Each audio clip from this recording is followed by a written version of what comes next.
Qui est en cours évolution de notre vie urbaine. Plusieurs ports de plaisance sont tout simplement en train de voir le jour en Île-de-France. Les marinas ne sont plus réservés à la Méditerranée ou à la façade atlantique. Nous avons voulu en savoir plus sur ces nouveaux sites et ces investissements que ce soit à l'Isle-Adam, Pantin ou encore Verneuil-sur-Seine. Reportage Johan Aurelat, Julie Beckrich avec Dominique Bonnet. C'est un port inondé de soleil où bateaux de plaisance et terrasses bondées sont à touche-touche. Une marina aux faux airs de Côte d'Azur, car ce cadre bucolique, c'est Port-Cergy, dans le Val d'Oise, à 45 km seulement de Paris.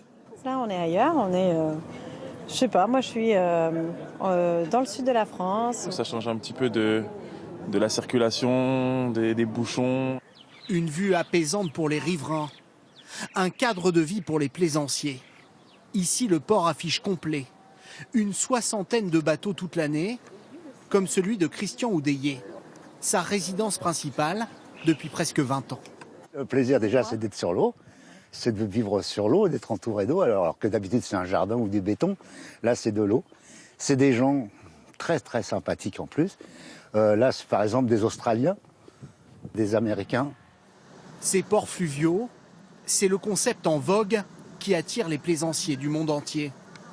À tel point qu'en Île-de-France, la plupart sont saturés. Pour ces deux couples qui vivent à l'année sur leur bateau, admirer au fil de l'eau les monuments incontournables de la capitale est devenu compliqué. Car les places de stationnement sont beaucoup trop rares. Dans ce port, par exemple, où les embarcations s'entassent un peu partout.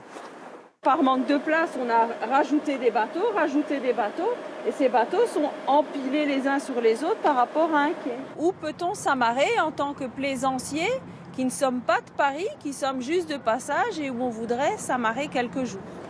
Aujourd'hui, 1 millier de places à peine dans les ports d'Île-de-France et une demande en forte hausse dont certains élus aimeraient profiter.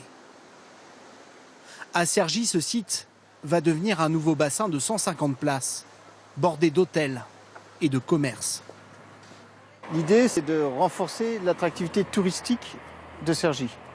Ça va se traduire financièrement par, bien sûr, une attractivité économique. Un anneau, c'est égal 2 emplois. C'est-à-dire que là, 150 anneaux, c'est potentiellement 300 emplois. Au total, 6 grands projets sont en cours en Île-de-France. Ils devraient permettre à la région de doubler ses capacités d'accueil dans les 15 prochaines années. L'un des premiers à ouvrir, ce sera cette marina à l'Isle-Adam, dans le Val d'Oise.